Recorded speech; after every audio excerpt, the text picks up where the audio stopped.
You're listening to Lift the Sun with Doc Brock.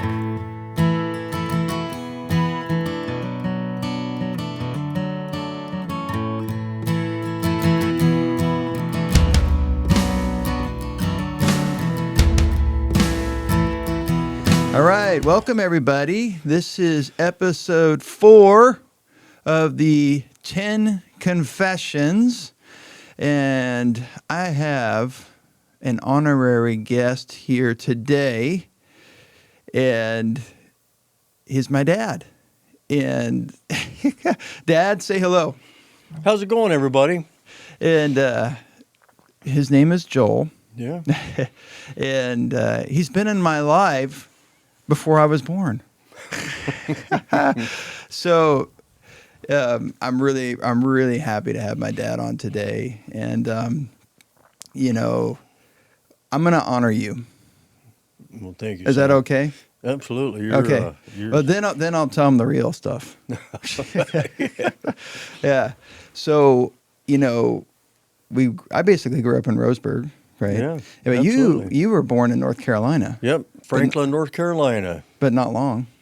What? Not long though. You moved Yeah, west. we only lived in North Carolina for a year.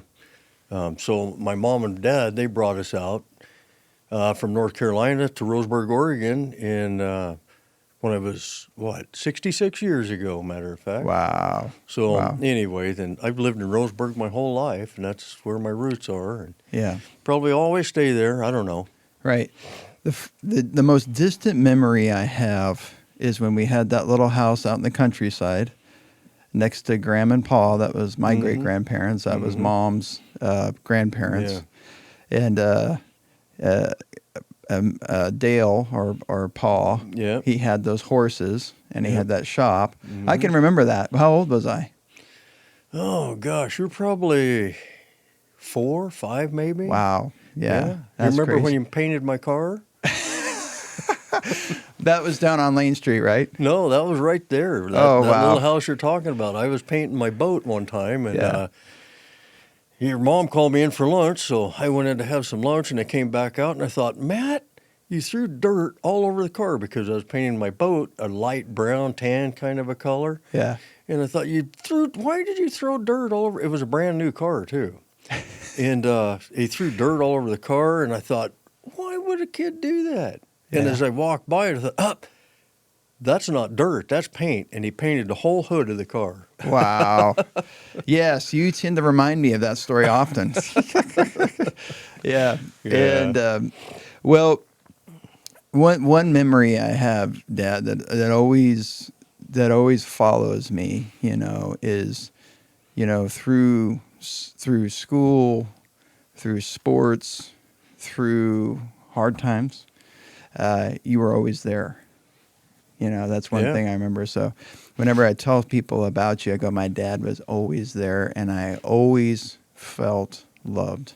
Oh, yeah. Yeah. I yeah. hope so. Yeah. So, yeah. So, anyways, what memories do you have that stick out to you of us being, growing up, me growing up under the house? You loved water. Uh-oh. And I mean, a mud puddle, didn't matter how cold it was, how hot it was, you loved water. Dale, Paul, the guy that we were just talking about, we lived out next to him. Him and I was going to go out and look at a job because I was working for him once in a while as a building contractor. And we went out to look at this job, and there was a rut in the middle of an old muddy road. Yeah. And this was in February. Yeah. And there's probably a half an inch of ice on that rut in the water. And the water is probably a foot deep in that rut where an old tractor went through and, Right. just put ruts in the road. And we're walking out through this little field, with a rut in it. And, of course, we're on the side of it. And I heard splash, splash, crunch, splash, splash. What in the heck? And I turned around, and you're rolling around in that muddy rut with ice in there. And Wow. you're just happy as a clam. So anyway, then one time you and I, actually a couple of times, we went up the river fishing one time, up at Idlewild Park, and a lot of people probably don't know where that's at. But what it is you have a parking lot, and then at that parking lot you walk probably 25 feet, and it's just straight off to the river. It's about 20 feet to the river, and it's just straight off. It's just rocks. And so we got up there. You and I got up there and opened the door. You know, you opened the door, and so I opened the door to get out and get my fishing gear, and all I saw was blonde hair. You had really blonde hair then, and all I saw was blonde hair go over that ledge. You're just running toward that water. Oh no! So I went running over there, and I thought you were in the water for sure. Well, there was a little tiny ledge about that big that you fell on that ledge, Yeah. and you were sitting right there, and anyway, we got you out of that, and then one time we was up the river fishing. Again, you love the water, and so anyway, you're out in the water there splashing around, and went under. You was right by my feet, and you went underwater, and so I reached down, grabbed you, and put you up on the beach there. And as soon as your feet hit the beach, the sand, you went right back out in the water again. Well, you fell down again. You're underwater, and I could see you. You're just right there, you know. You're under there splashing around and kicking around. I thought, okay, I'm going to let him stay under there for a second or two. So after I did, and reached down, grabbed you, tossed you up, and put you on the beach again. Sure enough, as soon as your feet hit the sand, you were right back in the water. Yeah. But yeah, you always loved water, and it's Well, I think there's more to this story you're not telling people. I distinctly remember a story about you tying me to a tree. Yeah. I forgot about that one. Yeah. So, yeah, we did. We tied you to a tree because we were up camping one time, and we were at a lake, and you spent 90% of your time in that water. And I Yeah. thought, and it was cold, and I thought, well, I can't have that. So we didn't tie you to a tree like you know, like this or something, but you was on a leash, basically, on a big leash, and it was a tree, but we had you tied to it. I forgot about that. man. Yeah. So, you know, you have a story to tell, but I think it would be helpful to put it in context.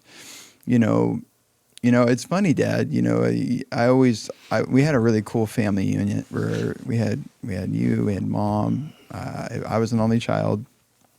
We had the Friday night, Saturday night family gatherings. You know, we had a good family unit, and it was really blessed.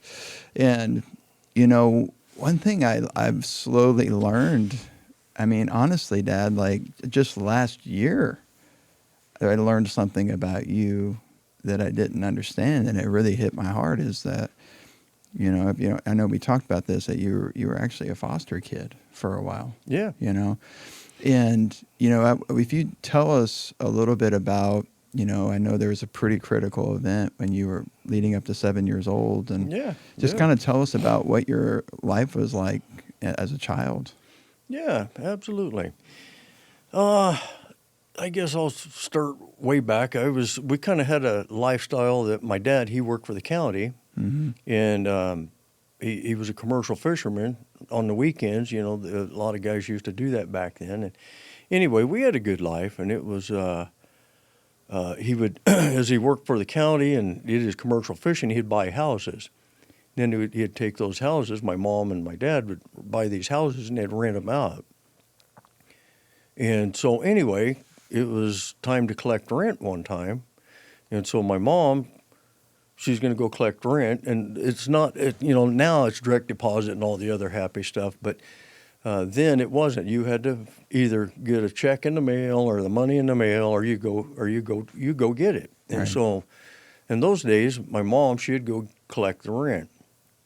She had a date that she would do that. But so anyway, I wanted to go with her.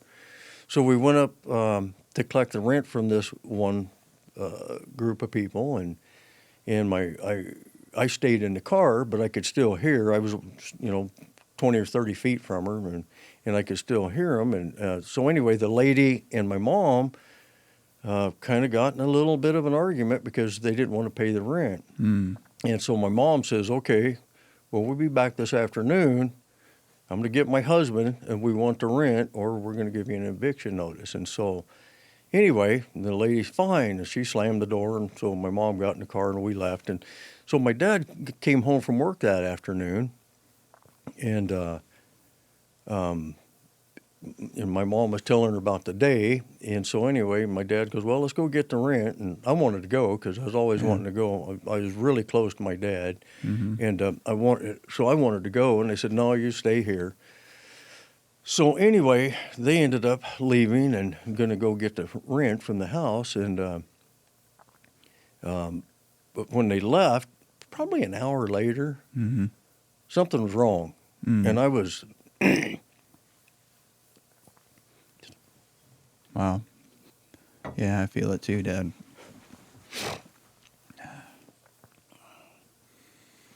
Anyway, something was wrong, and I knew it.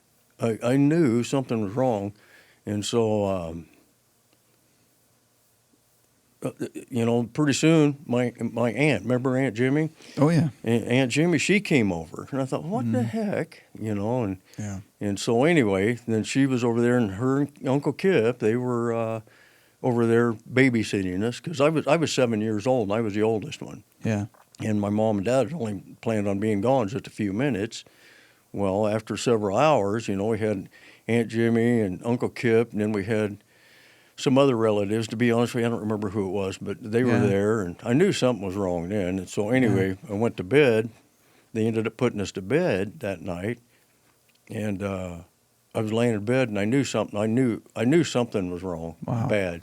So anyway, got up the next day, and my mom told us, your dad had been killed, and what had happened is he stepped up on the porch to collect the rent.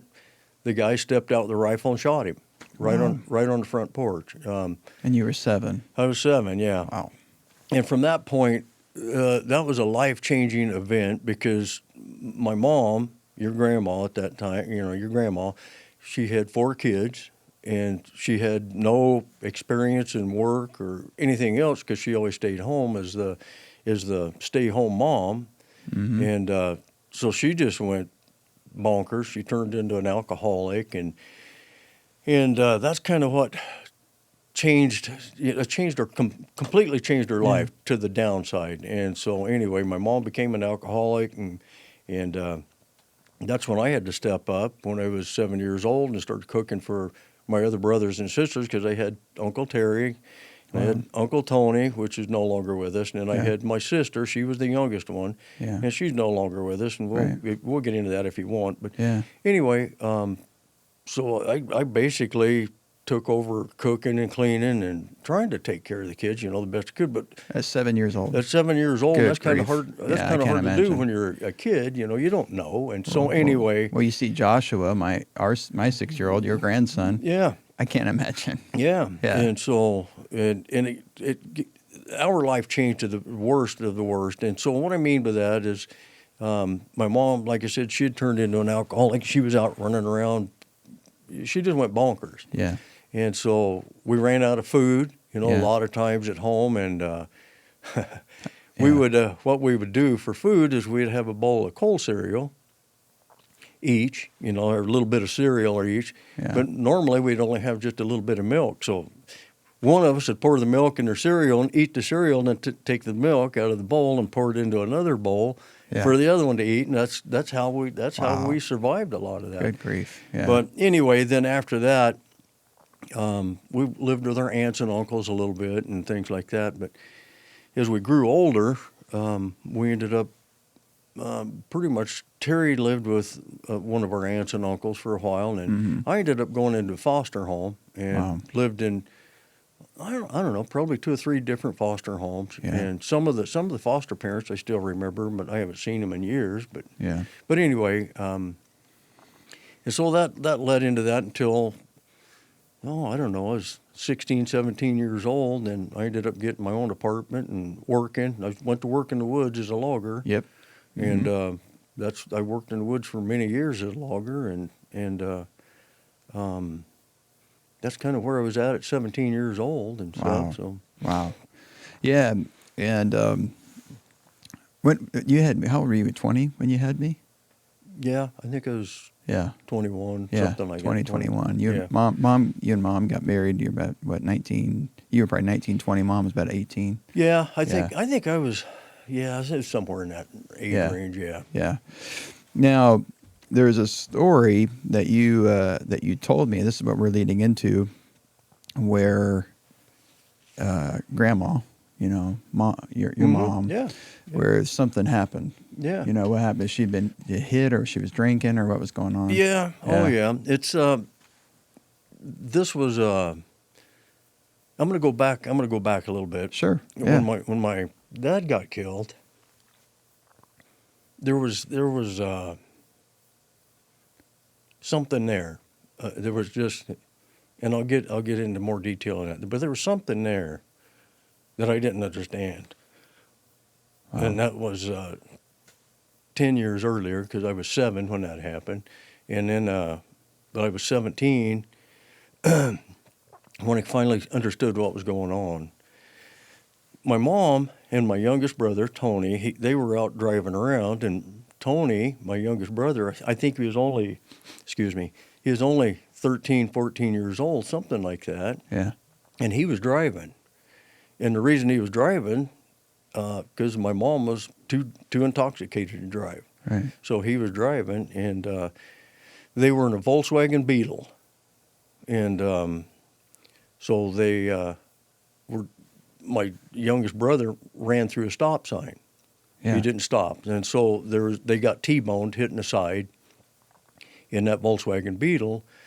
And the person that hit him was driving at a pretty high rate of speed. They were probably doing 40, 45. And they got T-boned, just bam. Yeah, Yeah. right okay. on the side. Yeah. Yeah. Well, the bad part about that, well, all of it was bad, but the bad part about that is the guy that hit him, which wasn't his fault at all, he had one of those big raised up pickups, Oh my. Yeah. and he had a big winch on the front of it.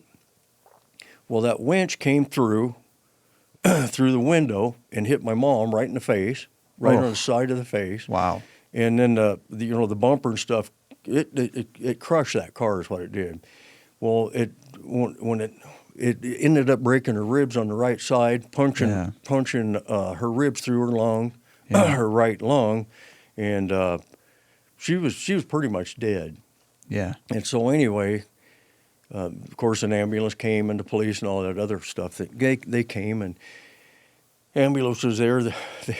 They were kind of funny now, but it wasn't then. But they were loading her up in the ambulance and dropped her.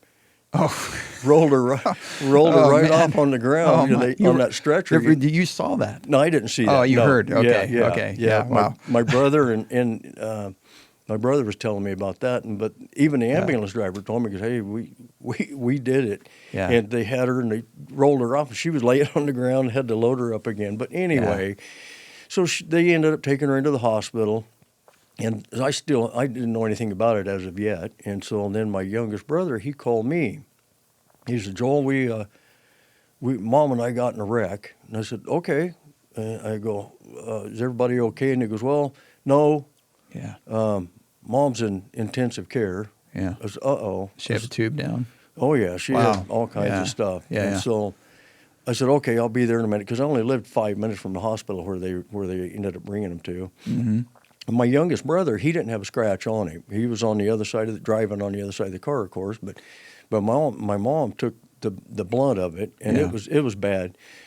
The doctor came out and said, "We don't know if she's gonna make it or not. It's this is not good." And he goes, Yeah. "We want you to prepare for the worst." And it was that bad. Her whole side of her head was crushed in. Ugh. Her again, her lungs was she had broke her arm here in 3 or 4 places, and just Yeah. it was bad. Yeah. And so anyway, I went in and stayed there at the hospital for quite a while, and finally got to see her, and it was as worse than I thought. Yeah. So anyway, I ended up going home that afternoon, and one of my buddies, I was 17, and one of my friends, he was 30, and he was a very religious guy. Yeah. And so anyway, he came over and he "Joel, I heard your mom got in a wreck," and Yeah. so anyway, I said, "Yeah," and he goes, Like he was a Christian? "Yeah, Okay. oh Yeah, yeah, yeah, oh yeah. yeah." He was, and everybody kept telling me that he was a healer. Okay. And I didn't, to be honest, I didn't believe that. I Right, didn't believe right. in that stuff at all. And Yeah. so he goes, "Let's pray." He goes, "Let's pray for your mom. Let's pray for you and your family and your mom." I said, "Well, okay." Yeah. So anyway, he started. There was 2 or 3 of us there, and I don't remember exactly who was there, but I remember Al. His name was Al. Right. And so Al, he started praying, and we were kind of in a little circle. This guy was like a friend of yours? Yeah. Okay. Yeah. Cool. Uh-huh. And so we were in a little circle, and he started praying, and the hair on the back of my neck stood up, and I'm not kidding you. And Wow. the hair on the back of my head stood up, and even on my hair on my arm stood up. Yeah. There was something there. Like you felt like a heat, It wasn't even. It was just a. just power. Yeah. It was just. There was just a Right. something there. Wow. And yeah. to be honest with you, it almost felt like I was floating. Like if you're being lifted off the ground. Yep. Wow. Yeah. And Wow. so so anyway, after that prayer, Yeah. the hair settled down. Yeah. It laid back down. Well, honestly, while you're talking, I feel it right now. Yeah, I kind of can too. Yeah. Yeah. But anyway, everything laid back down, and there was a calm. I mean, a calm that came over. I'm assuming everyone, but I know it came over me. Just like Wow. everything's cool. Like just peace. Yeah, peace and Like crazy peace. yeah, just Wow. tranquility. Everything's good. Everything. Come on. And Yeah. so I thought that was the strangest thing I've ever experienced in my life. Well, yeah. So anyway, then Terry, my brother, he came over and he was all upset. You know, Elle had left by then, and Yeah. so anyway, Terry came over, and I was sitting in the living room, feet kicked back, watching TV, and Terry came over and he was all upset and worried, and I said, "Don't worry about it. It's all good." He's going, Yeah. "What?" Uh-huh. He going, I told him, I said, "It's all good. Don't worry about it. It's Right. Mom's going to be fine." And anyway, we went back to the hospital the next day, and the doctor said, "Man, there's been a pretty big change to the upside, to the good side." She goes, she's breathing on her own and all this other stuff, and Wow. Yeah. So Within- the timing was Al yeah, came over, you guys prayed, had that experience, and the Yep. next day. yeah. Wow. Well, the next day, Okay, yeah. she was improving. Okay. And the doctors or nobody was expecting that. Well, anyway, within about 2 or 3 or 4 days, she was talking. She was actually in a coma there for a while. Yeah. She came out of the coma. She was talking, and I went in and was talking to her, and she was talking about the wreck. She Yeah. remembered that wreck. She remembered being dropped on the ground. Wow. So yeah. anyway, within a month or so, she was up walking and moving around. She was out of the hospital Yeah. and all that stuff, and it took her probably, I don't know, 6 months or so to actually recover from all of that. Yeah. But the only thing she really had within about 6 months was she had some scars on her face, of course. Then her right arm was kind of messed up a little bit. She could use it, but it Yeah. wasn't 100%. Right. But she was healed. She was healed. So you call it a miracle. Yeah, Yeah. it was. And Wow. even Yeah. the doctors, they said prepare for the worst because she's going to die. And so, Wow. Yeah. but anyway, and that's kind of that's what made me know that there is a God that's powerful and can do whatever God needs to do for the families or whatever. And Yeah. then I look back at the 7-year-old when I was 7, and when the night my dad died, he was there. God was there with me. Yeah. Wow. And you felt that he was standing right next to you. Yeah, but when I was 7 years old, I didn't understand that. And Wow. when Al prayed and that entity or whatever it was surrounded us, Yeah. to the good, and I knew something was, something there is definitely a God. There is no doubt. Wow, Dad. Come So- on. Yeah. So anyway, then to be honest with you, the story doesn't end there. Okay. Finish it. Can I tell you a story really quick? Yeah. I don't think I ever told you this story. So we're just like disclosing, man. This is raw. It is. Yeah, no, I feel. I went to a medical, this medical conference thing where I had my experience. And, Oh yeah. well, I came back about a year or two later, and I woke up, and I just felt that presence, what you're talking about, whisper to me and say, "You're gonna preach today." And I'm sitting there going, "What? What?" Yeah. And Dr. Lee, that old Texan cardiologist, he's about 70 years old, big old tall guy. Yeah. When he'd talk, he had this gentle spirit. Yeah. You would love Lee. Hopefully you get to meet him someday. And I said, "Dr. Lee, I think I'm supposed to preach at your conference today." And he goes, "Yes, you are, Matthew." and I'm freaking out, Dad, because I'd Yeah, never done anything like sure. that before. And he goes, right before lunch hit, he yells out to all the doctors, "Hey, y'all need to come in here at noon. Matthew's got something to say." and I go in the back office, and I'm start praying. I was like, "God, you're gonna have, I don't know what you want me to say." Yeah. So, Dad, I'm not kidding you. I've never told you this story, but I've told my kids. I haven't told many, but I felt, Dad, while I was praying, I was sitting in a chair in a dark office, and I felt this soft hand come on my shoulder. I mean, Dad, this was real. I know it sounds Yeah. weird, Yeah. okay? Yeah. But I felt like a man's hand, so gentle, just come over my shoulder. And then I saw a vision, and I saw a big wall. And then I looked to my right, and there was just trumpets, golden trumpets lined up as far as you could see. And like they were dressed in white or something.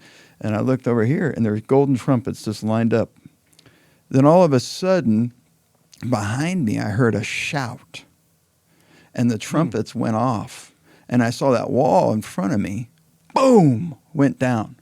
Huh. Yeah, it's weird, right? And then it did it again, and another wall went down, and then it was over.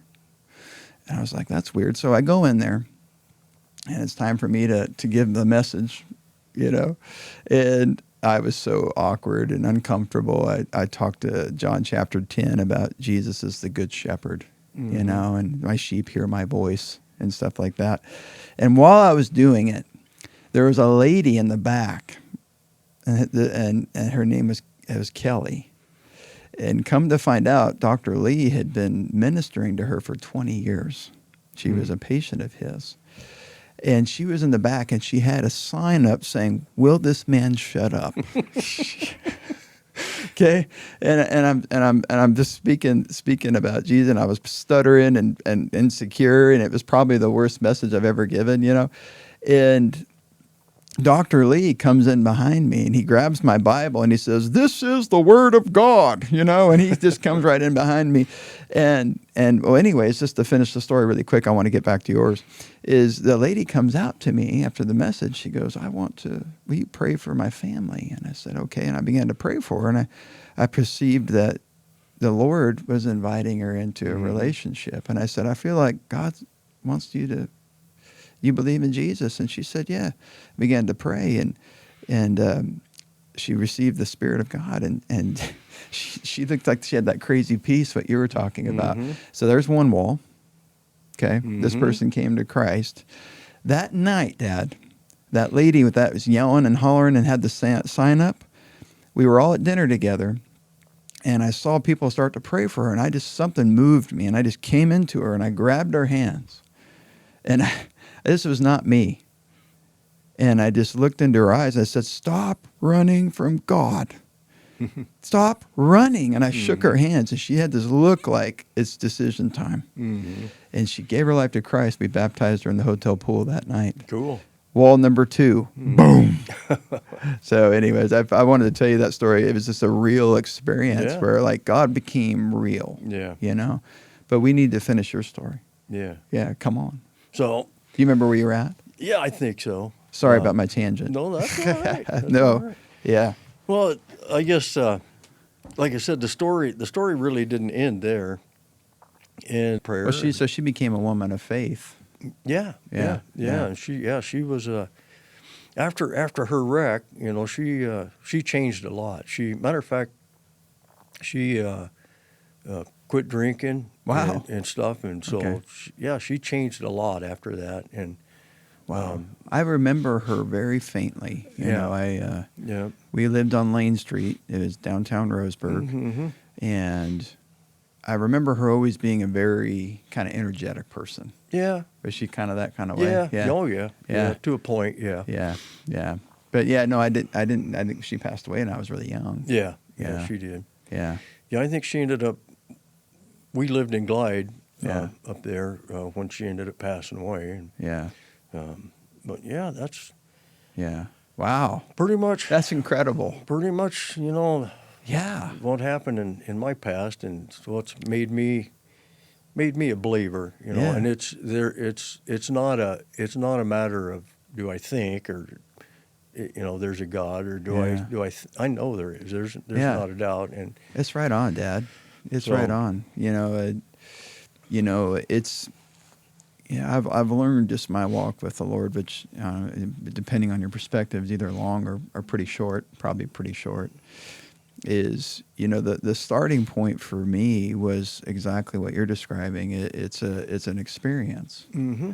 where it's not a religion, it's a reality. Mm-hmm. Or just the power, and in the Bible it talks about that in several places. And one of my favorite verses in the Bible is 1 Corinthians 2. It's Paul, Mm-hmm. the great apostle Paul. Mm-hmm. This guy, now to put it in context, this guy was like, probably a priest, theological giant, Mm-hmm.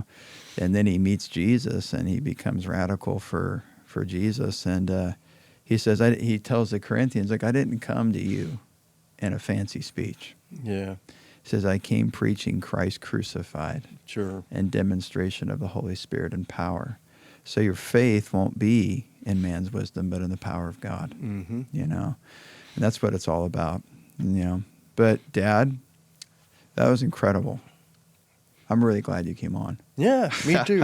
I learned more. I Yeah. had the story in my head different ways. Now I got the real deal. Yeah, yeah. And our kids are going to hear this. Yeah.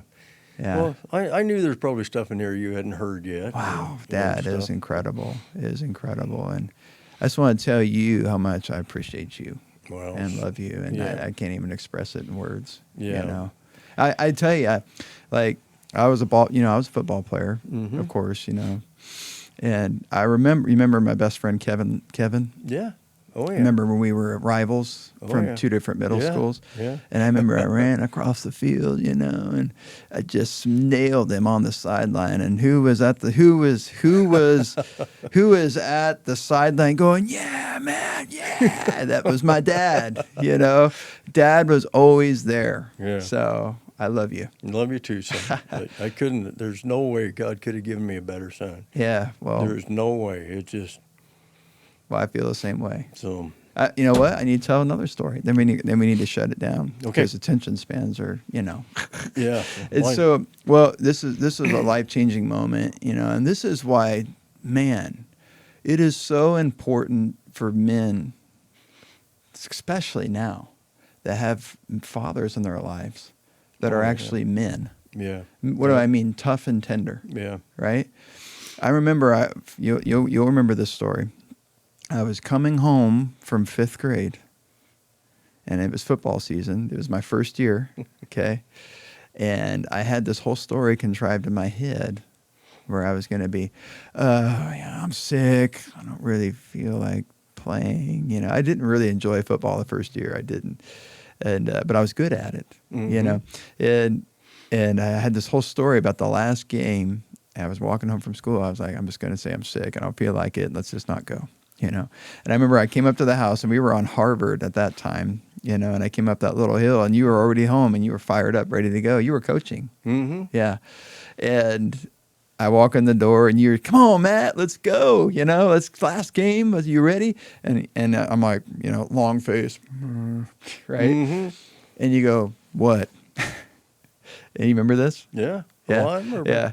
And I go, well, Dad, I'm just not feeling it. I'm sick.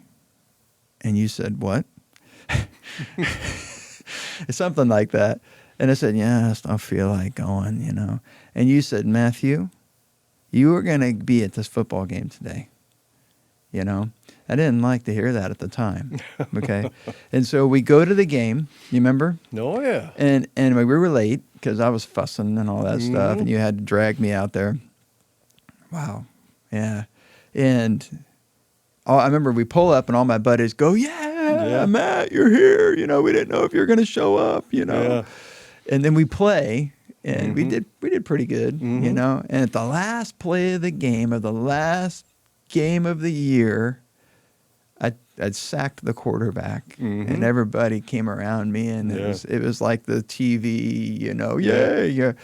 And I'll tell you, Dad, had you not did that, it would have changed the trajectory of my whole life. Yep, exactly. Wow, So man, I just pray if there's any guys watching right now, if there's a young man in your life, you need to challenge him. Yeah. Challenge him and pray with him and inspire him and be tough, but be really tender too. Be by his side. Be by his side. Yep. Yeah. Right on. So we're going to close this up.